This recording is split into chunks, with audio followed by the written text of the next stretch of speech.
Well, April is National Donate Life Month, and joining us this morning we have Kelly Clark.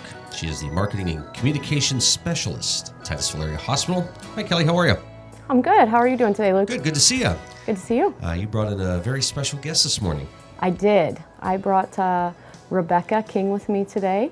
She's going to share her story and talk about how organ donation has affected her life. Rebecca, good morning. Good to see you. Good morning, Luke. Thanks for coming in this morning. Oh, you're welcome. Well, tell us a little bit about yourself and tell us your story. I was previously a hairstylist, and then it got to be too hard being on dialysis and working full time, and so I just stayed on. I was on dialysis for 16 and a half years. Years ago, I was told that I would never qualify. I had developed breast cancer and melanoma, and for those reasons, they told me I would never qualify. And one day, one of my dialysis technicians came to me and suggested that I go to a meeting at UPMC Hammett when they started doing transplants. And so I went to the meeting, and next thing I know, I qualified. So once I qualified, I was on the list for less than 4 weeks when I got the call for a kidney transplant. Wow. Now, so the meeting, this was CORE? No, it was at the hospital. At the hospital. It was through the transplant team at UPMC Hammett. Okay. Kelly, CORE, people have heard that name, but what is CORE? So CORE is the Center for Organ Recovery and Education. I'm so used to calling it CORE. That's what I always refer to it as. And so basically it's a nonprofit organization that services our region and a couple other regions in our area. And basically it's for organ procurement and you know, puts out a lot of education. They do a lot during April month and actually all year round. So they are the ones that take care of our area. So we actually have a liaison through CORE, and she gives us a lot of materials, a lot of education, keeps us up to date on the statistics, things like that. They're really at the heart of the organ registration, getting people to sign up as donors. So you can go right on the CORE website, and they have a lot of great information on there. If you have any questions about being a donor and what that means for your religion or your family, they have just a lot of great information, and that's who takes care of our area.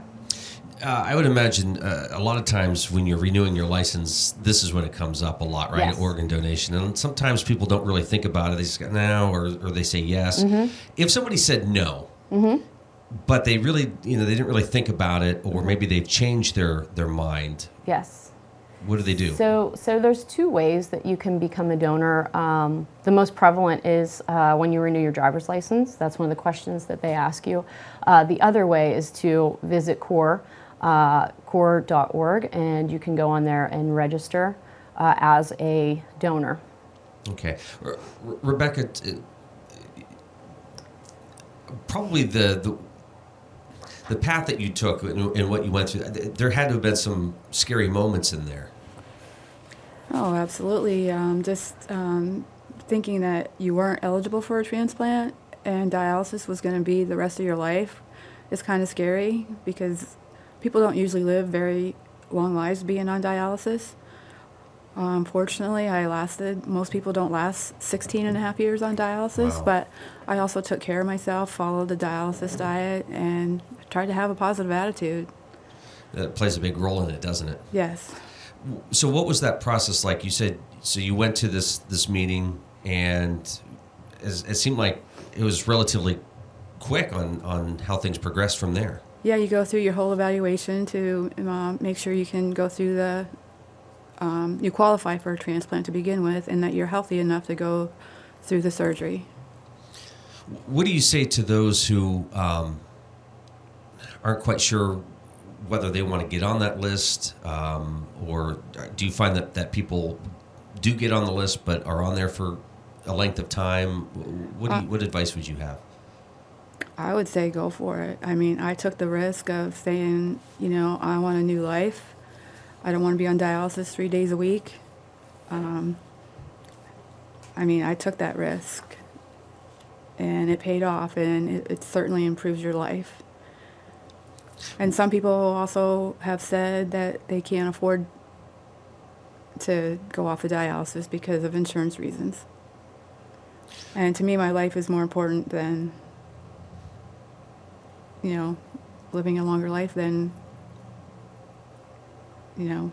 insurance. Yeah. What do you say to somebody who might be teetering between being an organ donor and somebody who, doesn't know if they want to do it? I say, what if it was you and you needed a life-saving transplant? Wouldn't you want to receive an organ to stay alive? And so for those reasons, I try to encourage people to sign up to be an organ donor. April is, as we mentioned, a National Donate Life Month, and it features an entire month of local, regional, national activities to encourage Americans to register to become a donor. Kelly, what can folks do on the local level? So on the local level, we actually just had at our hospital, and a lot of these activities are done through hospitals like ours and healthcare agencies. CORE does a lot with the public. Things have changed a little bit since COVID. We don't have as many gatherings as we would like, but we definitely have put a lot of, Facebook posts, things like that. We actually had a flag raising ceremony during Blue and Green Day. That was on the 16th last week. And we actually were at the hospital and had everyone dressed in blue and green for Donate Life, and had a lot of, during our flag raising, we put out a lot of statistics of, how many people are waiting for organs, how many people, die on average, basically, because they don't have an organ. So we shared a lot of those statistics and really put out there, you can make a difference by becoming an organ donor. So we had a lot of things like that at our hospital. But yes, there is a lot of public things that also happen through CORE.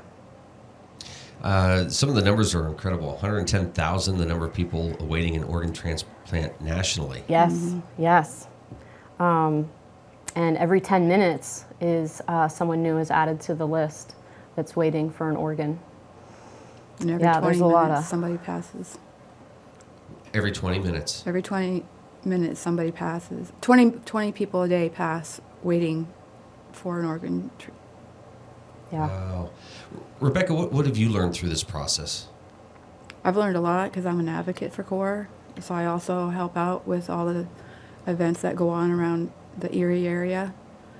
Like, say, for instance, if we were without COVID, I would have been at the hospital for flag raising. And I do a lot of table setups for CORE. They called me for this interview. So I do whatever I can to advocate and spread the word of awareness for the need of people to be organ donors. I'm sure you hear a lot of really emotional stories from folks. Oh, absolutely. Does that... Especially from donor families, yes. What does that change? You mentioned having a good attitude, but I would imagine that really helps to fuel that too when you wake up in the morning knowing that you're doing good. Oh yeah, and I think of my donor family every day. I hope to meet them someday. Yeah, if it wasn't for that person being signed up, I wouldn't be doing so well. Is that tough sometimes for the donor family, or do you find that most are willing to meet those folks? It varies. Sometimes people are really willing to meet the recipient of one of their donor family. Like, for instance, if someone received a heart, then they would be able to probably hear their son or daughter's heartbeat again through somebody else.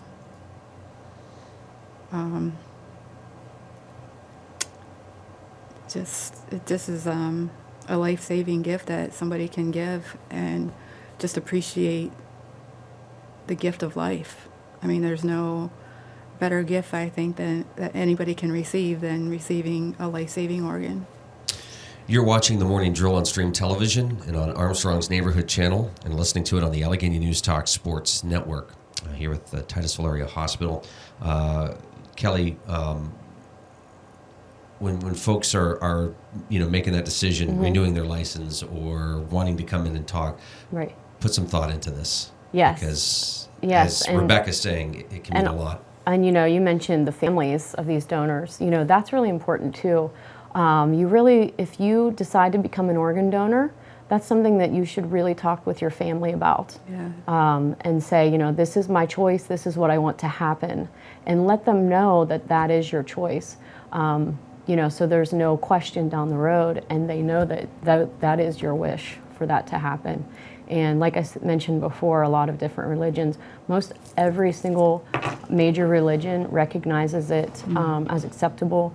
Open casket funerals are absolute. They treat everyone's body very well. I mean, it's a very, very great organization that takes care of this. I would imagine a lot of times it's probably not a situation where you have the time to think about it, right? Maybe there's an emergency situation, and if you haven't had that conversation, throwing something at a loved one in the middle of an emergency, and Right.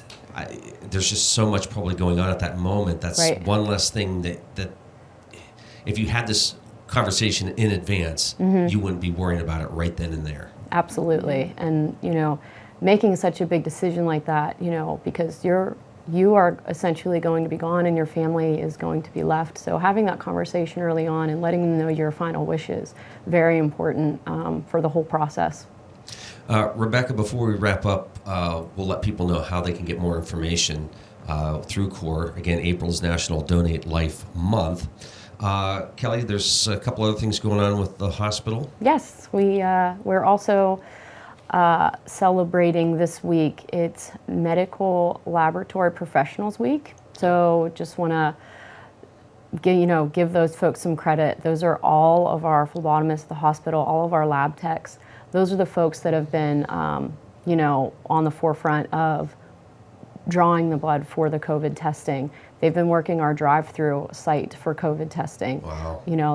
They've never stopped. And I don't think they're recognized, enough.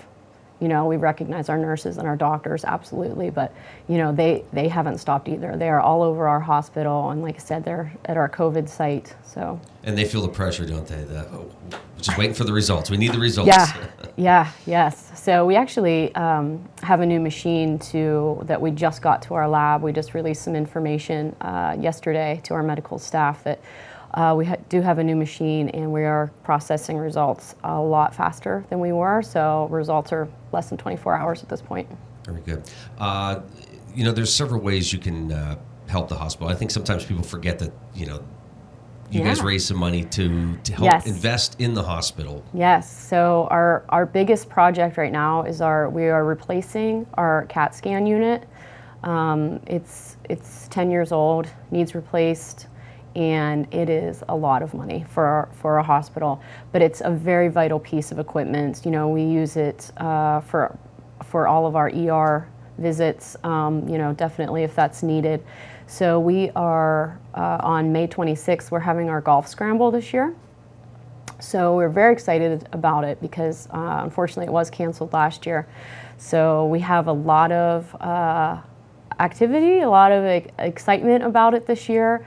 So we are looking for some more teams. We're looking for some more sponsorships. If anyone wants to come out and golf that day, or you just want to, do something for the hospital, you could do a raffle basket, a gift card, something like that we can do door prizes for our scramble. You know, we are willing to accept anything. We're just very excited to have it, and you know, we'd like to thank everybody that's already signed up to be a sponsor this year.